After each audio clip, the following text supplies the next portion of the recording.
ಈಶ್ವರ ಜೊತೆಗೆ ಅವ್ರನ್ನ ಕರ್ಕೊಂಡು ಒಂದು ಚಿತ್ರರಂಗ ಅನಾಥವಾಗಿದೆ.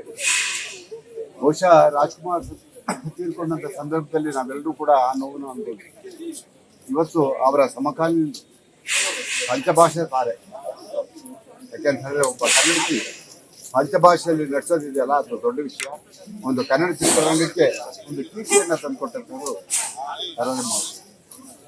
ಬಹುಶಃ ಇವತ್ತಿಗೂ ಕೂಡ ನಾವು ಅವ್ರನ್ನ ನೆನೆಸ್ಕೋಬೇಕು. ಅವ್ರಿಗೆ ಬಿರುದನ್ನೇ ಕೊಟ್ಟಿದ್ದಾರೆ. ಹೇಗೆ ಮಲಗಿದ್ದಾರೆ ಅಂದರೆ ಸರಸ್ವತಿ ಅವರು ಒಂದು ಬಿರುಕು ಚಿತ್ರಗಳನ್ನು ನಡೆಸಿದ್ರು. ಬಹುಶಃ ನಾವು ಚಿತ್ರರಂಗಕ್ಕೆ ಬರುವಾಗ ಅಭಿನಯ ಸರಸ್ವತಿ ನಾವು ಬಿರುದನ್ನ ಕೊಟ್ಟಿದ್ರು. ಅದೇ ರೀತಿ ಮಲಗಿದ್ದಾರೆ. ಅಮ್ಮ ಅವರು ನಡ್ಕೊಂಡಂಥ ರೀತಿ, ಚಲನಚಿತ್ರ ವಾಣಿಜ್ಯ ಮಂಡಳಿ ಮೇಲೆ ಇದ್ದಂಥ ಒಂದು ಪ್ರೀತಿ ಚಿತ್ರರಂಗದಲ್ಲಿ, ಅದರಲ್ಲೂ ಕೂಡ ಸಹ ಕಲಾವಿದರು ಕಂಡ್ರೆ ಬಹಳ ಮರಗೋರು, ಬಹಳ ಅವ್ರ ಬಗ್ಗೆ ಬಹಳ ಚಿಂತೆ ಮಾಡೋರು. ಯಾಕೆಂತ ಹೇಳಿದ್ರೆ ಅಯ್ಯೋ ನಾವೆಲ್ಲ ಹಿಂಗಿದ್ದೀವಿ ಪಾಪ, 1-2 ಚಿತ್ರ ವರ್ಷಕ್ಕೆ ಸಿಗುತ್ತೆ, ಇವ್ರು ಹೆಂಗೆ ಜೀವನ ಅಂತ ಹೇಳ್ಬಿಟ್ಟು ಅವ್ರ ಬಗ್ಗೆ ಯೋಚನೆ ಮಾಡುವಂತ ಒಬ್ಬ ಪ್ರತಿಭಾವಂತ ಕಲಾವಿದರು ಇವತ್ತು ನಮ್ಮ ಜೊತೆ ಇಲ್ಲ. ಆದ್ರೆ ನಾನು ಎಲ್ಲ ಕಲಾವಿದರಿಗೂ ಒಂದು ಮಾತನ್ನ ಹೇಳಕ್ಕೆ ಇಷ್ಟಪಡ್ತೀನಿ. ಇವತ್ತು ಅವರ ಆದರ್ಶಗಳನ್ನ ಜೀವನದಲ್ಲಿ ಅಳವಡಿಸ್ಕೊಂಡು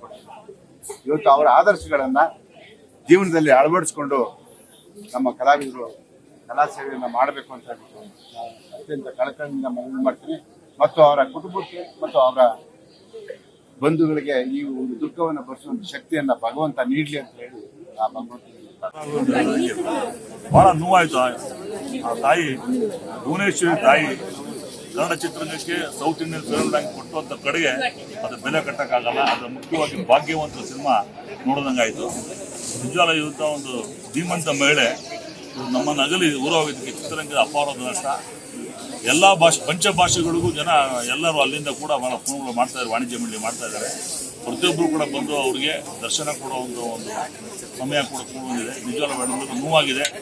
ಭಗವಂತ ಅವ್ರ ಆತ್ಮಕ್ಕೆ ಶಾಂತಿ ಕೊಡ್ತಾ ಕೊಡುಗೆನ ಅವ್ರ ಆದರ್ಶಗಳನ್ನ ಯಾವತ್ತು ಯಾವಾಗ ಬಂದಾಗಲೂ ಕೂಡ ನಗನಗ್ತಾ ಮಾಡುವಂಥ ಮಾತಾಡುವಂಥ ಪ್ರವೃತ್ತಿ ಅದೇನು ಈಗ ಹೇಗೆ ನಮಗೆ ನಿಜ ಜೀವನ ಕಾಣ್ತಾ ಇದ್ರು.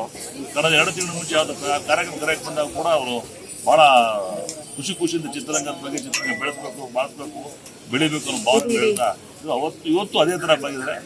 ಭಗವಂತ ಅವ್ರ ಆತ್ಮಕ್ಕೆ ಶಾಂತಿ ಕೋರಿ ಅವರ ಕುಟುಂಬಕ್ಕೆ ಅವರ ಸಾವನ್ನ ತಡ್ಕೊಳ್ಳೋ ಶಕ್ತಿ ಕೊಟ್ಟು ಎಲ್ಲರೂ ನಮ್ಮ ಕನ್ನಡಿಗರು ಪ್ರತಿಯೊಬ್ಬರು ಶಾಂತಿ ನಮ್ಮ ಭವಿಷ್ಯ ನನಗೇನೋ ಮಾತಾಡ್ತಾ ಇದ್ರು. ಇಲ್ಲೇ ಅವರು ಕಲಾಕ್ಷೇತ್ರ ಬೇಡ ಅನ್ನೋದು ನಾವು ಕೇಳ್ಕೊಂಡು ವಾಣಿಜ್ಯ ಮಂಡಳಿ ಅಧ್ಯಕ್ಷರಿಗೆ ಡಿಸ್ಕಸ್ ಮಾಡಿ ಎಲ್ಲಿ ಮಾಡಬೇಕು ಅಂತ ಕೇಳಿ ಆಲೋಚನೆ.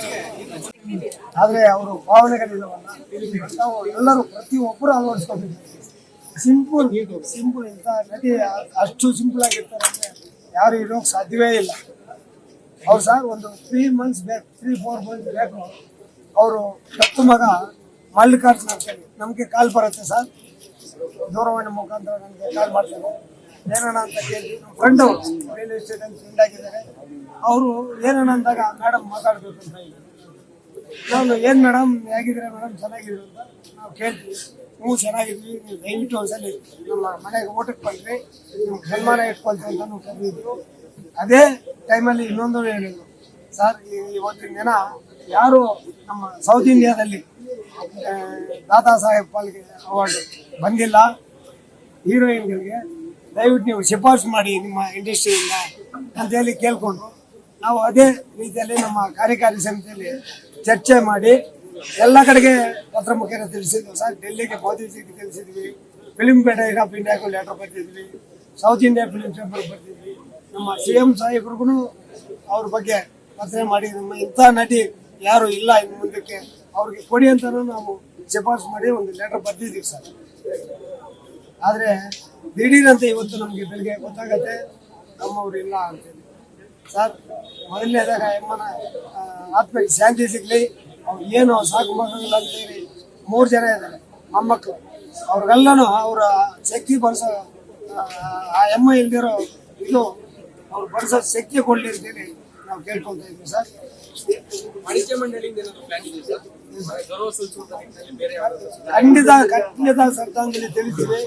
ಈಗಾಗಲೇ ಎಲ್ಲ ಆಕ್ಟಿವಿಟಿ ಶುರು ಆಗಿರೋದ್ರಿಂದ ನಾಳೆ ಏನಲ್ಲ ಎಲ್ಲರ ಜೊತೆಗೆ ತೀರ್ಮಾನ ಮಾಡ್ಬಿಟ್ಟು ಹೌದೌದು ಖಂಡಿತ ಮಾಡ್ತೀವಿ ಸರ್.